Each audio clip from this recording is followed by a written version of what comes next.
It's a housing committee, the different committees that are going out there, and all of you have such a drive that it's really welcoming to see, because the town really needs this at this point, because, I mean, especially with the short-term rentals coming in, Richard knows, I mean, we were gonna be down and under the water in a very short time, very, very short time, to kind of keep that temper down and to let the rest of us who have lived here.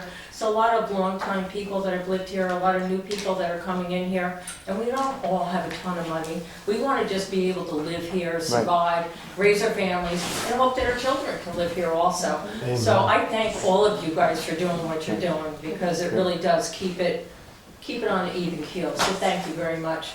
Thanks. You're welcome. You know, one other thing I would ask you to, maybe you've already started to take a look at it, but you know, one benefit to our community is we have, and actually we were just, our AA rating was reaffirmed, our bond rating, last week. They actually, congratulations. Thank you. That's great. They actually were interested in bumping us up. To AAA? I think that's the next level. They ended up, Yeah, I got my card right there. excuse me. They ended up not bumping us up because our fund balance is growing, and it's growing for a purpose. You know, we've got a bridge to build, we've got a renovation here that we'd like to use some of that fund balance for.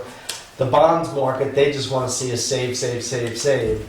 The whole idea about the fund balance is to save a little money to make it easier on the taxpayer. Right. So we're going to do the right thing and spend some of that money down over the next year or so. But they still, they saw fit to leave us at AA. So we do have tremendous capabilities and ability to borrow money. And this certainly would be a worthy thing to look at as far as bonding. Right. The right projects, the right set of projects, short term, long term, going to be really exciting. And you know, it's where you get the money from that really dictates whose rules you have to follow. Right. And so, you know, if we can generate that from within, we can set the terms ourselves. Precisely. As a Go in community. eyes wide open on these, and not. And so we can dictate, again, to meet our specific needs. This is what's important. We have a lot of specific needs, and we can accomplish those needs if we take ownership of and be responsible for what we're doing here, and not leave it to a developer. Yes, Please. thank you. And, yeah. Okay? And, you know, and what we've seen going on, particularly in Massachusetts, but, you know, in LA, in all over California, in, you know, our neighboring states, is very inspiring, because they've tried things, all kinds of things, city things, rural things, and it's working. And we can pluck, and everybody's very generous. Well, as one of you said, we don't have to reinvent the wheel. Exactly. Right. Go out and see what's worked. And at the same time, make it our own. We might have to adapt to our town. We're a little different. Adjust and tweak. Yeah. But we don't have to start from scratch. Absolutely. I think, was it Minneapolis, St. Paul that recently, in the last year, I think they redid their zoning. Yes. They went away from single-family residence. Yep. There's no prohibition. There's some areas of the country that's been quite statewide. In Oregon, they're considering no more single-family dwellings statewide. They had That's intense. a wonderful community organizing group, I think it was in Minneapolis, Neighbors for More Neighbors. Neighbors for More Neighbors. Well, good. Well, thank you for your Thank attention you. tonight. We appreciate the opportunity. I was going to say, first of all, I just want to thank Susan and Kurt for meeting us, and Richard and everybody on the committee. It's a really wonderful group, and I think we all really enjoy the time we spend together, and then the time when we're researching and stuff.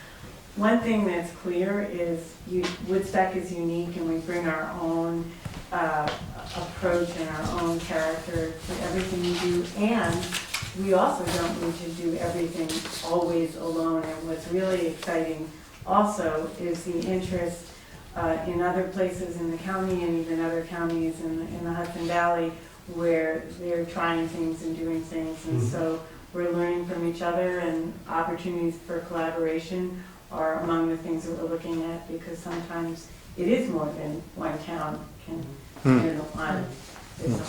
So anyway, Great.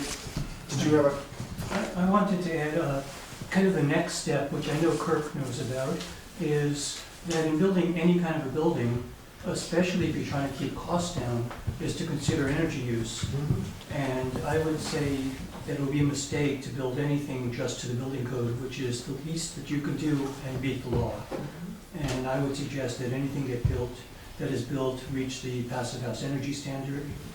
And by building a better building, not only do you reduce energy use, but you can create a much healthier indoor living environment, and you increase durability tremendously. So That's Thank something you. that we actually were, We'll be looking at that. our subgroup, the financial group, looking at, I've done a lot of reading based on our conversation, Dan, about NYSERDA and some of the programs or financial tools that they have to offer, and looking into that as well. Can I Felicia? add another point? Oh, okay, and then Felicia. Thanks for mentioning NYSERDA. I am struggling to come up with a proposal because NYSERDA knows what I built and they're interested in me creating a multifamily building using the materials that I've used. So they can't come out and say that they're going to give me a grant, but they're encouraging me to apply. And there's definitely a lot of NYSERDA money available for multifamily projects at the moment. And the next deadline for their competition is April 22nd. And it's a lot better if I can create a proposal with a site in mind than a mystery site. Absolutely. Yeah, that's why the feasibility studies are so necessary.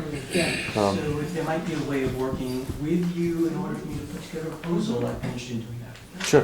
Felicia? Another part of this, it's like housing is it's a major part of an equation where also piggybacking on some of this, like when you go into clusters and stuff, also thinking perhaps clusters can become energy independent as well. Mm-hmm. And also maybe even food independent if they can incorporate some gardening and farming areas.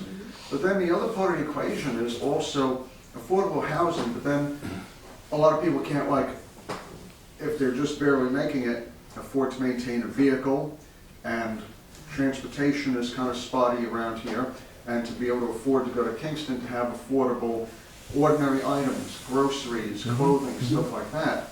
And therefore, more locally trying to, and this gets into zoning to some extent too, and attracting different kinds of business, having affordable things here. And then the other thing is jobs, local jobs. Right. Well, I think all of what you're alluding to is that it's a picture, this is a big lift. It will take many efforts and time, and it will take time to, I think that if we look at housing from a strategic perspective, collectively as a town, what do we want as a community? Well, we start thinking like that, we'll be able to supply some housing very quickly if we get serious about this, right? I mean, we're talking about within, relatively soon, like in the 20s, right? We're not talking about that far down, but that's the near term. But then there's longer term. So all of these things matter. All this conversation matters, and I think that that's what this committee is bringing us, this town board and our town at large, bringing and starting this conversation about housing. We need to make it safe for people to state what their issues are. Right now, that safety is something that we need to help create, right? And so that's part of something else we're thinking about. Because some of the solutions are almost like an informal thing, with the people finding solutions amongst themselves, right? And some flexibility with the zoning. And then there's other formal efforts of building something and going along, and whatever, and building a number of different things, right? So there's all this is within our reach, right? And that's what, I think that I'm personally excited about this project. I think it's going to be very inspiring to our community. And March is a focus, or April, early spring. That event will be a information gathering event from as many people as we can, focused on the ideas that we are bringing forward to our community. So I think that could certainly be a time when we need the help of Woodstock Times, and to really bring people to that event so that people can see that our town is taking this seriously. Back to your point, right? And once people start to feel that, I do believe that there will be a shift in our ability to have larger conversations more often, right? Well, again, I thank you all Thank you. for everything you've done. Yeah. I look forward to sitting down with you guys in January. Yeah, please. And, So I'll reach out to Ashley, and she'll have a sense. And Susan and I will get clear on what we can do, and then you are, whatever, we'll work it out. We'll work it out. Okay, I'm gonna jump to some resolutions then. Be resolved to accept minutes for the meetings held on November 19th and December 10th. Second. All in favor? Aye. Be it resolved to accept the town clerk's report. Second. All in favor? Aye. Be it resolved to authorize payment of voting vouchers in the amount of $89,858.76. Second. All in favor? Aye. Be it resolved to author transfers per transfer sheet. Second. All in favor? Aye. Be it resolved to waive the rental fees for use of the Mescal Hornbeck Community Center for Family of Woodstock's Health as a human right clinic with the following dates: February 1st, May 2nd, August 1st, and November 11th, from 2 p.m. to 8 p.m., subject to the following conditions. One, Family of Woodstock will provide proof of insurance, naming the town as additional insured. Two, there will be no additional charge for admission. There will be no charge of admission for the event. The event will be open to the public. And four, the town clerk will be notified at least 1 week in advance of any cancellation. Second. All in favor? Aye. Aye. Be it resolved to schedule a year-end meeting for December 31st, 2019 at noon at the town offices. Second. All in favor? Aye. So the next one, I left out the start date. We could either do right at the end of the workday, 5 o'clock, Which one's January That's a 7th? the Tuesday. 7th. This is Tuesday. It's the first Tuesday of the year. It's not our first meeting date. So do we want to do it? I was gonna ask, you sent me the email about the other meeting, and I'll have to take like a little extended lunch from work. So for me, it'd be a little better if we could push it back a little bit, like 5:30 or So you're 6. going to make that? I'm gonna try to. Okay. Talking about the next one. Yeah, for the organizational meeting. The January 7th. Sorry, were we there? Correct, Yeah, yeah. I asked Reggie, Yeah, he wants to do it later, but. Yeah, because I'm gonna Right, there's another meeting he wanted to like a go little to. extended lunch. So Okay. you would like What 5:30? time we doing? I really like 6, to be 6 honest. to 5? 6 Well, I have a commitment in Kingston at 7. So if you have it at 6, it might not finish in half an hour. 5:45. Well, if you learn to speed read like Jeremy, we could be done in 30 minutes. Because that meeting wasn't last year. That's not a very long meeting, right? There's a lot of resolutions. It's a lot of resolutions, but we go through it pretty quick. Very quick. What's your pleasure? 5:30. I have no life, I can be there anytime. You do too, you have a grandson.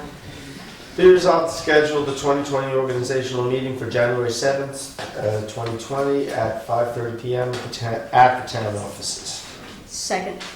All in favor? Aye. Aye. Just need to write that in, the offices. Now, is there, Go ahead. January 1st? What are we doing? January 1st, there will be up here, let me do the last resolution. Be it resolved to hire Donald Allen as a part-time MEO at a rate of $20.91 effective December 16, 2019. Mike is requesting we bring Donald in. He's got one part-timer that helps with the snow plowing. Donald can be a second one. I'm sorry, what conversion here? I'm sorry. Yeah, right in the middle of my resolution. Do I have a second? My freaking brother, well, I can. Second. All in favor? Well, I just have a question. So, okay, so I know he has a lot of history in Kingston, and so he'll be not a mechanic, but a driver. He'll be a driver, yes. So, okay, MEO. okay. All in favor? Aye. Aye. I recuse. Jack. Okay, you were asking a question. No, I got it. Missing the Okay, time. and then you asked about January 1st. Somebody asked about January 1st. So January 1st, there will be at noon, we're going to do a swearing in get-together for anybody who wants to show up. Who's being sworn in? Reggie, You. No, I don't Reggie, Laura, myself, Okay, Fine, Maria Elena. I'm Yeah. gonna appoint Maria Elena at the year-end meeting. Okay. So she can get sworn in with us. Mike. You, so if anybody wants to bring some finger food or whatever, we'll Yes. have a little get together at noon, nothing really fancy. We've got some The three clerks. non-alcoholic. Boo. Little. Okay, you can knock it up. Okay. You can bring whatever you want. Take it to the bathroom. Okay, fine. We're gonna have it in IV bags. No one ever looks there. coffee mugs. And who is it, Richard? Houston, who's gonna be swearing everybody in? Judge Houston said he'd come and swear us in, yes. Okay. So, Maria Elena, did you have, I Yeah, think you had something you wanted to bring up? I do, and this is very much related to the Housing Committee, their subject matter. For a long time now, I've noticed online many people asking for people to look in on their parents, their elderly parents. These are folks that don't live here. They may live out of state, or not in the immediate area. And that coupled with my own father, who lives in New Jersey, who's turning 83, both of those concerns are what prompted me to start doing some research on home sharing. I know that Jonathan and Reggie live in situations where you have older landlords, and it's a wonderful, collaboration where it's affordable housing as well as companionship or helping your elderly, landlords. So I started doing some research, and I started working with the folks at the New York State Office for the Aging. And there's a very successful program in New York City, so I've been getting a lot of resource information from them, as well as working with the folks up in Albany. I'm looking at a program, a home sharing program that has been known to be very successful in Europe, the European model, as well as Canada, and as well as throughout this country. So it's, it offers affordable housing, it enhances financial well-being, promotes companionship, relieves feelings of loneliness and isolation, it helps for older population to maintain independence in their community, helps them to stay in place, which was also a program that we had here for many years in Woodstock, and also helps provide security. So I have lots of resource information that I'd like to send everybody here on the board, Okay. as well as my continuing research. Also, there are grant opportunities for this program. I'm looking into that as well. The folks in Albany are going to provide me with that information. Excellent. So I think it goes hand in hand with what we're also trying to achieve here, which is Well, affordable housing. I would say at some point, in January, February, you should come back to the housing committee. Yes. Because they've not discussed this. Yes. So that'd be a good addition. I will. So you talked about possibly doing a presentation in the next month or two. Yes. I So wanna maybe you just- should do it there first and then come Yeah. to it. Maybe Actually, either way, it doesn't matter. Okay. Yeah, I think it sounds like a real excellent opportunity, because I know part of the comprehensive plan, I mean, the surveys we did and the number of people, well, and I think Susan said it herself, of she's, at least half the population, if not more, is older. Yeah, Right. the average age in Woodstock is a relatively high number, and a lot of surveys It have is. shown that. Mhm. And so people, elderly who can stay in place is a really big deal. Right. So that's not like a perfect program, it's a win-win for the people, for the renter, for perhaps a lower cost renter because they're a companion, provide a service, and to stay in place, because I think we have I foresee us having a great need on Absolutely. both ends of that. I think it would work in concert with what they're also trying to achieve, so I'm excited about it. So. Good success. Can you confirm that there is a women's march in January? Ooh, the women's Yes, we are working on that as well. We don't have all the details, but we're working on it. Do you have a so. date And you're yet? coming to The date would be Thursday, right? yes, and Yeah. this would be Saturday, January 18th. Okay. And you're coming to the safety insurance committee Yes. meeting this Thursday. Mm-hmm, yes. Excellent. And it will not be as cold as last year. Yeah, she's in charge of that. Yeah. We're working on that too. She's called so. her Mother Nature. Excellent. Anyway, lots going on. Anybody else got any? Merry Christmas. Well, just Yes. a quick, I think I Happy can Hanukkah. do this. At Levon Helm Studios on this Friday and Saturday, there's a Christmas concert that's a benefit for the Washburn House. They've done this concert a number of years, and a lot of musicians from Woodstock, including myself, are part of it. Amy Helm, Ghislaine Dorsey, Sarah Lee Guthrie, Jay Unger, Jason Bowman, Jay Collins, a lot of folks from Woodstock are part of it, and it's a great event. I know there are plenty of tickets left. Shows at 8 p.m. again on Friday and Saturday at Levon Helm Studios. So it's 2 nights? 2 nights. This year it was expanded, which was a risk for them, but a great opportunity to raise more money because last year we just did 1 night and it was sold out. So I do encourage people to go to levonhelm.com for tickets. I know there's still tickets available. And, it'll be a And the great night. concerts for the Washburn House? Washburn House, Okay. right through Family of Woodstock. Okay. Right. So it should be a fun weekend. So come out and support it if you can. Cool. Another worthy cause. Yeah. Very worthy cause. Lauren? You're good? Good. Move to adjourn? Second. All in favor? Aye. I will put up You're welcome. star sign if I get to design and